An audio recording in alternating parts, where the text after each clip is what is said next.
बहुत स्वागत। आप देख रहे हैं कहानी कुर्सी की। मैं हूं सौरभ आपके साथ। मेहमान हर्षवर्धन त्रिपाठी जी, विजय त्रिवेदी जी, राकेश शुक्ला जी और समीर चौगांवकर जी स्टूडियो में हैं। देखिए, इस वक्त हमारे पड़ोस में एक इंपॉर्टेंट इलेक्शन चल रहा है। बांग्लादेश में मतदान चल रहा है इस वक्त। कल सुबह तक नतीजे भी आ जाएंगे। सवाल यह है कि क्या चुनाव के बाद बांग्लादेश के अंदर जो सरकार बनेगी वो भारत के हित की बात करेगी? क्या वहां पर हिंदुओं पर, अल्पसंख्यकों पर जो अत्याचार हो रहे हैं, बल्कि इनफैक्ट कत्ल किए जा रहे हैं, वो बंद हो जाएगा? अब मोहम्मद यूनुस तो जाएंगे, क्योंकि ये तो अभी एक एडवाइजर थे, केयरटेकर पीएम थे, चले गए। अब ये तो इनके बाद अब जो चुन के आएगा वो कौन? दो नाम है, सीधा सीधा मुकाबला। खालिदा जिया की पार्टी जो अब नहीं रही, खालिदा जिया, उनकी पार्टी बीएनपी, उनके बेटे उसके प्रमुख बन गए तारिक रहमान, उनके बीच में, और जमाते इस्लामी जिसके प्रमुख हैं शफीकुर रहमान, दो रहमान, इनके बीच में मुकाबला है। ये पहला ऐसा चुनाव है जब अवामी लीग, मतलब शेख हसीना जो भारत में शरण ली हुई हैं, उनकी पार्टी को बैन किया हुआ है चुनाव से। पार्टी बैन है, वोटर तो बैन नहीं है। तो इस बात ये बात चल रही है कि इनके जो करोड़ों वोटर हैं शेख हसीना के, वो किसका साथ देंगे? शेख हसीना ने वैसे बॉयकॉट का अपील किया हुआ है, लेकिन बॉयकॉट क्या 100% हो जाएगा? और जो बाकी लोग वोट करेंगे उनके समर्थक, वो किसको चुनेंगे? ऑप्शन दो ही है वहां पे। और दूसरा ये भी था कि जो एक दो और छोटी पार्टियां थी वो चली गई हैं जमाते इस्लामी के साथ। जो पार्टियां इस सो कॉल्ड आंदोलन से निकली जिसमें तख्ता पलट हुआ शेख हसीना का, उसमें से बहुत सी पार्टियां जो हैं वो जाकर के अब जमाते इस्लामी के साथ उन्होंने वो बना लिया, अलायंस बना लिया है। पिछले चुनाव में 35% वोट शेयर के साथ शेख हसीना जीती थी, लेकिन छात्र आंदोलन की आड़ में वहां जो जिहादियों ने किया, उसके बाद उनको देश छोड़ करके जाना पड़ा था। अब चुनाव तो हो रहे हैं, लेकिन जो नई सरकार आएगी उसका रवैया कैसा होगा ये देखना होगा। तो दोनों में आपको बता देता हूं, एक बयान इसमें सुनाऊंगा आपको। पहले तारिक रहमान की बात। सारे ओपिनियन पोल्स ने कहा कि तारिक रहमान आगे चल रहे हैं, मतलब बीएनपी आगे चल रही है। हमारे लिए इन दोनों में से चुनाव हो तो बीएनपी बेहतर है। हालांकि ये कोई हम बहुत भारत की हिमायती नहीं रहे, लेकिन एक ट्रेडिशनल पॉलिटिकल पार्टी, पुरानी पॉलिटिकल पार्टी जिसको सरकार चलाने का अनुभव है और वो थोड़ा समझते भी हैं कि क्या कैसे रिश्ते रखने चाहिए, ये पहला ऑप्शन है। लेकिन इन्होंने कुछ बातें भारत के हित में की हैं, कुछ बातें खिलाफ भी की हैं। इन्होंने, तारिक रहमान ने, बीएनपी वालों ने, इन्होंने कहा कि हम हमारे अल्पसंख्यकों के ऊपर कोई अत्याचार नहीं किया जाएगा, हम ये सुनिश्चित करेंगे। फिर लेकिन इन्होंने ये कहा कि बॉर्डर पर, इंडिया बॉर्डर पर लोगों को मारता है, बॉर्डर मतलब बीएसएफ का नाम लेके इन्होंने कहा। और पुशिन पॉलिसी पे चल रहा है इस वक्त भारत, मतलब बांग्लादेशी बताकर के लोगों को बांग्लादेश में धकेल दिया जाता है, हम ये बंद करवाएंगे। तो ये कुछ पॉजिटिव कुछ नेगेटिव।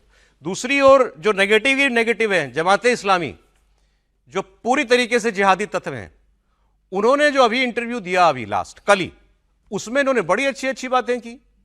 इन्होंने कहा हमारे यहां कोई माइनॉरिटी नहीं होता, सब बांग्लादेशी हैं। फिर पूछा साहब, भारत में हिंदुओं को लेकर बड़ी चिंता है, बांग्लादेश के हिंदुओं को लेकर।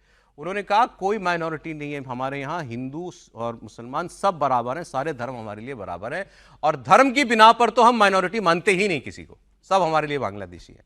फिर उनसे पूछा गया इंडिया के साथ कैसे रिश्ते रखेंगे अगर आप प्रधानमंत्री बन गए तो पहले तो उन्होंने प्रधानमंत्री के सवाल पर तो ऐसे किया कि तो ऊपर वाला दिखेगा। और फिर भारत के साथ कैसे संबंध रखेंगे पर उन्होंने कहा कि भारत हमारा नियरेस्ट नेबर है, सबसे नजदीकी पड़ोसी है, तो ऑब्वियसली भारत के साथ हम अच्छे रिश्ते चाहते हैं। ये इनकी बात सुनना ज्यादा इंपॉर्टेंट है। जमाते इस्लामी के प्रमुख Shafiqur Rahman.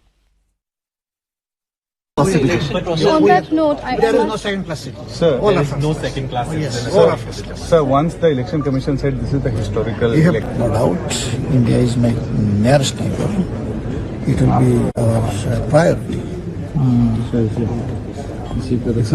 Do you see yourself as a prime minister? Sorry, sir. You will be the prime minister? I don't know. It's one question, last question from my side. In India, there is a concern about minorities in Hindu. What's your message to the I have no minority in my country. Hindu? No minority. We all are equal. Or are We Bangladesh? are all first-class citizen in this country. We never endorse in minority or majority. What would Only upon the basis of belief. We never admit it. तो इन्होंने कहा हमारे यहाँ कोई first class second class citizen नहीं, सब first class citizen है। किसी ने पूछा कि भाई माइनॉरिटी तो सेकंड क्लास सिटीजन बन गए, उनका no, everybody is first class and there is no minority. India is our nearest neighbour, India is a priority, प्राथमिकता है हमारी भारत। बातें बड़ी अच्छी करते हैं। आबादी हिंदुओं की कहाँ पहुंच गई है? लास्ट सेंसस में शायद 10% के करीब थी, अब शायद 8% के करीब पहुंच गई है। 8%। और अभी पिछले दिनों में मेरे ख्याल से 2 दर्जन के करीब हत्याएं जो हैं पिछले 1 साल के अंदर हो चुकी हैं हिंदुओं की वहां पर। लेकिन आपको मालूम है सबसे इंटरेस्टिंग बात क्या हुई? जमात वाले मंदिर जाना शुरू हो गए चुनाव से पहले। चुनाव से पहले इन लोगों ने मंदिर जाना शुरू हिंदू कर दिया। उम्मीदवार दिए, हिंदू कैंडिडेट उतारे जमात ने इस बार। 2-3 जगह हिंदू कैंडिडेट भी उतारे। तो और ये बात हमारे लिए तो तारिक रहमान का जीतना बेहतर होगा। निश्चित रूप से तारिक रहमान का जितना बेहतर होगा, लेकिन अभी ये पहला बांग्लादेश का चुनाव है जो जहां बैटल ऑफ बेगम्स नहीं है, मतलब दोनों बेगम जो चुनाव में आमने सामने रहती है, इस बार दोनों नहीं है। और इस बार सबसे बड़ा प्रश्न ये है कि अवामी लीग का जो वोटर है वो कहाँ जाने वाला है और हिंदू वोटर कहाँ जाने वाला है। ये 2 वोटर बड़े तय करेंगे। कहा यह भी जा रहा है कि अवामी लीग का एक बड़ा वोटर जो है वो चुनाव से बायकॉट करेगा। ये भी कहा जा रहा है कि भाई इसमें से कई वोटर जो वो बीएनपी को वोट करने वाले हैं।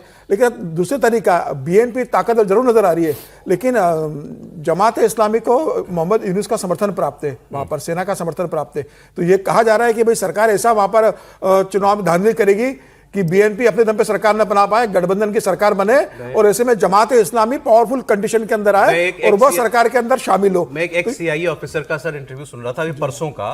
उनका एक कहना यह था कि एक्चुअली ये लड़ाई जो है ये कोई बहुत फ्री और फेयर इलेक्शन नहीं है, बिकॉज इसमें पाकिस्तान आईएसआई का बहुत बड़ा रोल है इसके अंदर। वो जमात के पीछे पूरी ताकत और पैसे के साथ लगी हुई है। तो क्या पाकिस्तान इस चुनाव को जमात के पक्ष में इन्फ्लुएंस करा सकता है सर? बहुत संभावना है, और इसकी संभावना मुझे कम ही लग रही है कि बीएनपी को कोई फुल फ्लेजेड मेजोरिटी मिल जाए इन चुनावों में, भले ही उसके साथ समर्थन हो।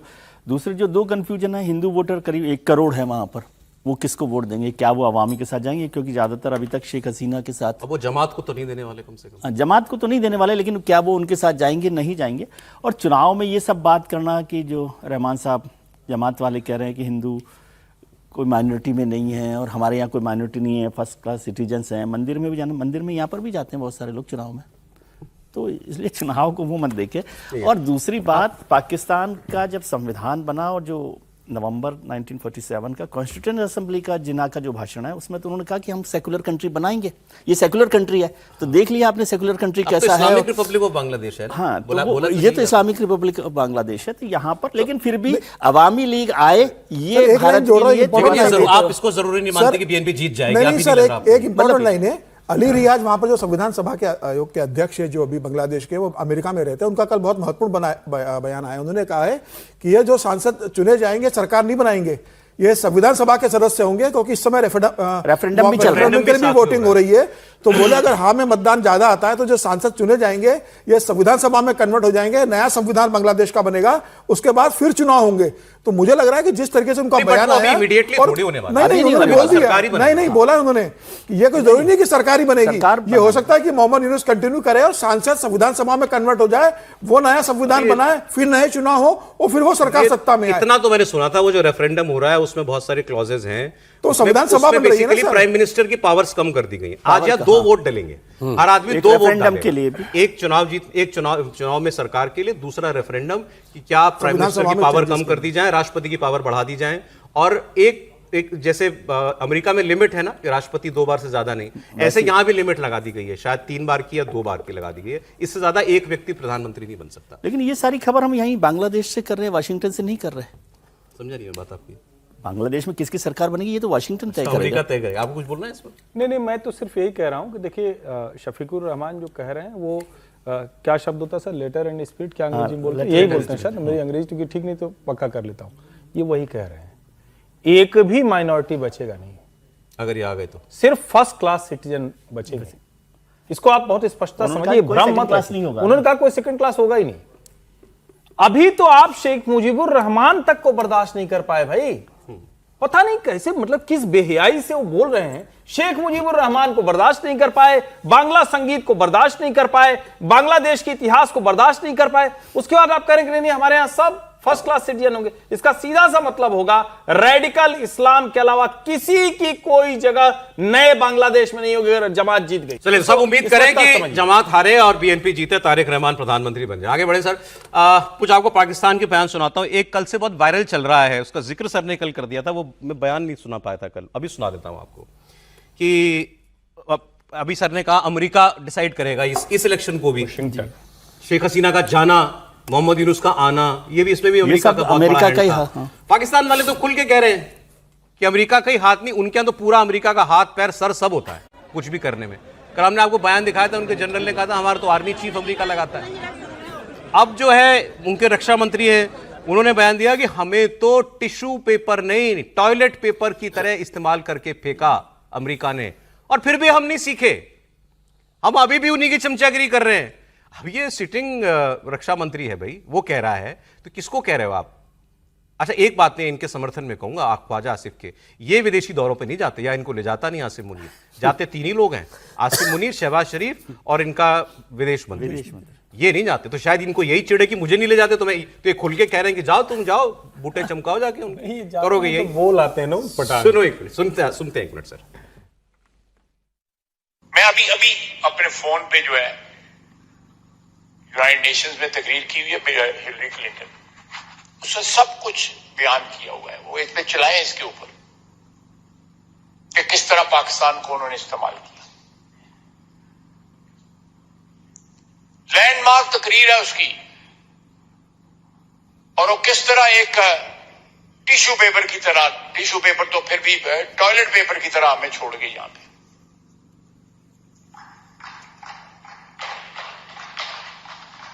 फिर भी हमने उससे ना सीखा, और 2 घंटे के लिए यहां पे बिल क्लिंटन आया तो माले पानी शुरू कर दी उस वक्त के बरसर इख्तियार लोगों ने कि बिल क्लिंटन आ गए। जनाबे वाला 3-4 अगर टोटल लगाए ना, अमरीकी सदूर जो जिनकी टर्म्स गुजरी हैं पिछले 25-30 साल में, उन्होंने 10-12 करोड़ मुसलमान मारा हुआ है।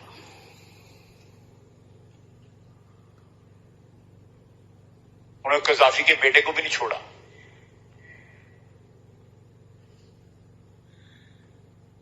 जब तक हम इस मिट्टी को अपना स्पॉन्सर बनाएं, इस मिट्टी के साथ अपने रिश्ते को अपना स्पॉन्सर बनाएं, हम अपने स्पॉन्सर जो है बाहर ना जाके ढूंढें।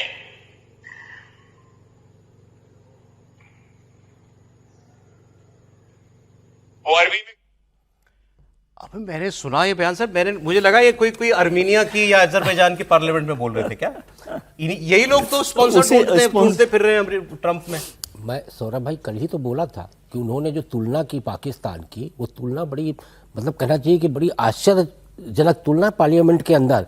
उन्होंने कहा टिश्यू पेपर भी हम नहीं है, टॉयलेट पेपर जैसी हालत है, यानी अमेरिका ने कर रखा है पाकिस्तान की। और उस पाकिस्तान को मैं कल भी बोला था कि उस पाकिस्तान को बराबरी पे रखने का प्रयास किया हमारे एलओपी ने। सवाल इस बात का है कि पाकिस्तान भारत की तुलना नहीं हो सकती, पाकिस्तान खुद अपनी औकात जानता है। फिर इन्होंने जो जियाउल हक, मुशर्रफ और फिर आसिफ मुनीर आज की डेट में है, आप देखिए कि पाकिस्तान की, अभी आप बांग्लादेश की बात कर रहे थे ना, बांग्लादेश में यदि बीएनपी की सरकार बनती है तो भारत और अमेरिका दोनों खुश होंगे, लेकिन जमात की सरकार बनाने में पाकिस्तान की भूमिका, तो सिर्फ ये तो ये खुश होंगे, पाकिस्तानी खुश तो पाकिस्तानी खुश होंगे। अब इन्होंने ये कहा कि हम तो स्पॉन्सर ढूंढते हैं, स्पॉन्सर ने दिया क्या? अब इन्हीं के टीवी पे बैठ के लोग पूछते हैं कि आप अभी, क्योंकि हमारे यहाँ ट्रेड डील की बात हुई तो मुझे एक बयान मिला, उन्होंने कहा भी ट्रेड डील बूट पॉलिश तो आपने की थी, ट्रेड डील बेहतर इंडिया को क्यों मिली? चलो वो भी छोड़ो, ये बताओ अमेरिका ने तुम्हें दिया क्या आज तक? जो बात ख्वाजा आसिफ कह रहे हैं उसी को बढ़ाते हुए आगे उन्हीं का आदमी पूछ रहा है, तुमने सब कुछ मान लिया अपना अमेरिका को, तुमने दिया क्या ये बता दो। क्या इन्वेस्टमेंट आई है? नहीं। कितनी आई है? 0। क्या पाकिस्तान में कंपनियां यहां से जा नहीं रही हैं? जा रही हैं। क्या पाकिस्तान के अपने बिजनेसमैन यहां से जाके, आपको पता है कहां कहां इन्वेस्टमेंट करें? Mexico, Maldives, Nepal, Vietnam, Cambodia. तो पाकिस्तान को क्या, मतलब मुझे बता देना फायदा। प्रेसिडेंट ट्रंप ने जो पाकिस्तान के लिए एक बड़ा फेवर किया था, जो पाकिस्तान ने सब कुछ करके देख लिया, बूट पॉलिश करके सब कुछ देख लिया, एंड में जाके उन्होंने टैरिफ इंडिया को पाकिस्तान से ज्यादा अच्छा दे दिया। So it was an economic war ना, कि हु गेट्स द बेनिफिट। और आप बैठ के ये हमें बताते थे कि हिंदुस्तान को पीछे छोड़ दिया, पाकिस्तान को उन्होंने कितने फायदे पहुंचाए।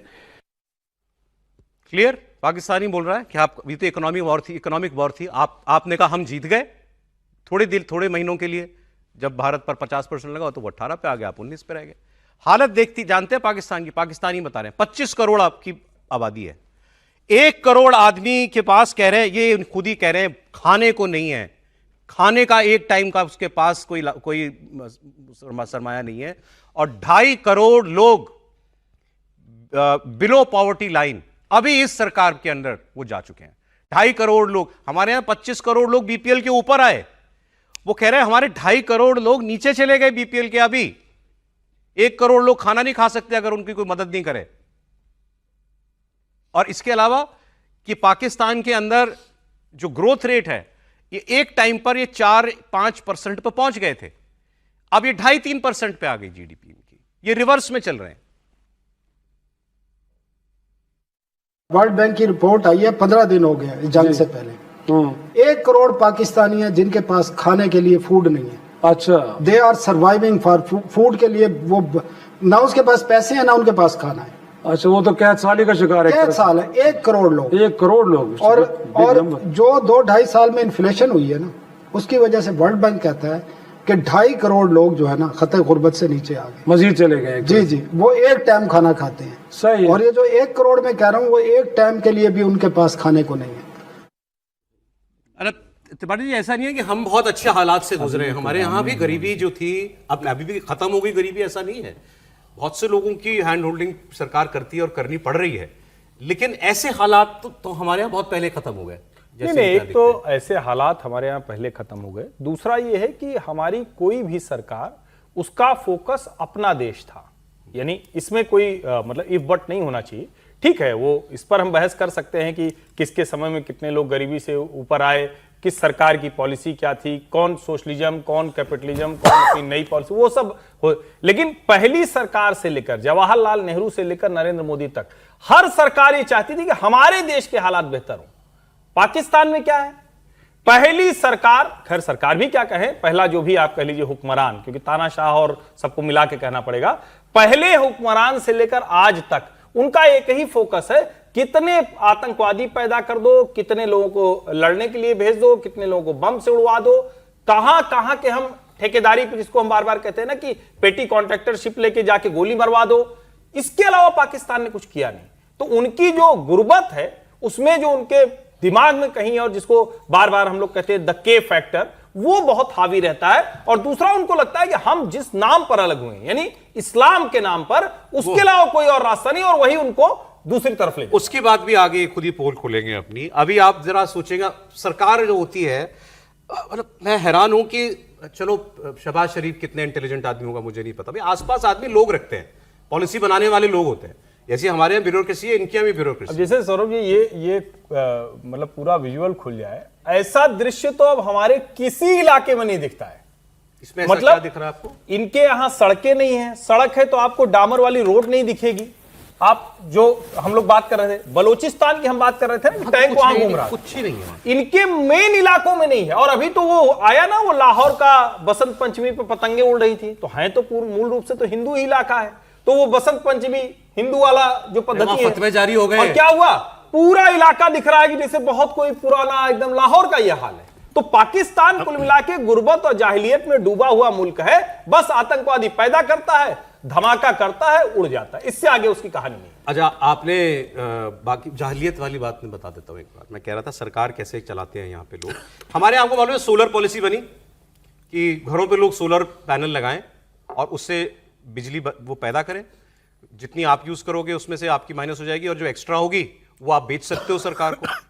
सेम कॉपी पॉलिसी पाकिस्तान वाले ये इन्होंने अपनी सरकार के लिए 2 साल पहले लेकर के आए कि आप सोलर लगाइए और जो उसके बाद आप बिजली आपकी बचेगी तो वो हम आपसे खरीदेंगे। आपके लिए बिजली का यूनिट की दाम है 50 रुपया, और 50 रुपए पे ही सरकार आपसे खरीद भी लेगी आप जो बिजली जनरेट करोगे सोलर से। अब इनके यहाँ एक्सपोर्ट गिर गए, इतनी अच्छी डील मिली ट्रम्प से, तब भी एक्सपोर्ट डाउन हो गए। अब एक्सपोर्ट क्यों गिरे? क्योंकि कॉस्ट बहुत हाई है। कॉस्ट का सबसे बड़ा कंपोनेंट क्या है? बिजली। कि इंडस्ट्री या मैन्युफैक्चरिंग यूनिट्स में बिजली बहुत महंगी है, तो हमारे इनके एक्सपोर्ट की कॉस्ट बढ़ गई। तो साहब ये हुआ कि भाई बिजली तो सस्ती देनी पड़ेगी। किनको? सेठों को, किनको? फैक्ट्री मालिकों को। इनको सस्ती बिजली देनी है, तो कहां से देंगे सस्ती बिजली? ये जो आम लोग हैं ये देंगे, कोई सरकार देगी?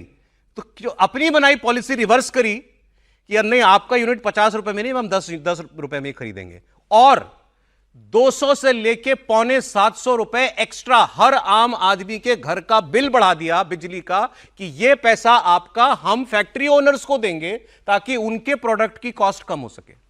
ये पाकिस्तान ने किया। हमारे मुल्क में माशाल्लाह एक्सपोर्ट बढ़ाने के लिए, हमारे गरीब सनतकारों को सस्ती बिजली फराहम करने के लिए आपको पता है कि घरों से चंदा जमा किया जाएगा, ये पता लग गया है ना? हाँ, उसका भी बोझ है। 200 रुपए से 675 रुपए महीना हर घर जो बिजली इस्तेमाल करता है इंडस्ट्री के लिए वो देगा, ताकि बेचारे सनतकार को, गरीब सनतकार को 4 रुपए यूनिट सस्ता मिले। अल्लाह भला करे। समझ गए बात? तो ये सनती इनकलाब होता है, घरों से चंदा जमा करके सनती इनकलाब। यानी आप टैक्स भी पे करो और संतों के लिए भी आप पैसे बिजली भी पूरी अदा करो, ऊपर सोलर लगवा के, और उसके बाद सेठ को, सनतकार को उसकी इंडस्ट्री चलाने के लिए तुम चंदा भी दो। और ये चंदा वो मजदूर भी देगा जो दिहाड़ी लगाता है। ये चंदा मस्जिदें भी देगी, या आम दफ्तर भी देगा, हर बंदा देगा। एक ब्रेक, ये आपके साथ हो रहा है। अब सर ये कैसी इकोनॉमिक्स है? मतलब फैक्ट्री ओनर की बिजली सस्ती करने के लिए आम आदमी सब्सिडी देगा? नहीं, वो कह रहे हैं, एक तो सर ये बार बार हम लोग भारत और पाकिस्तान के रेफरेंस में मुकाबला मत किया कीजिए। कोई मतलब इसका कोई रेफरेंस नहीं है ना ये, कि हम कहें कि नहीं यहाँ पर ऐसा हो रहा है, सोलर बिजली मिल रही है, नहीं मिल रही। उनको बेचारों को रोज़ फिर वो यही याद करते हैं यहाँ के हाल देख के, फिर वो चैनल पर उससे वो नाराज़ होते हैं कि कैसी सरकार चल रही है। देखिए, सरकार ऐसी मुश्किल में फंसी हुई है वहाँ पर कि महंगाई इतनी बढ़ी हुई है, लगातार जो तमाम तरह की परेशानी हो रही है।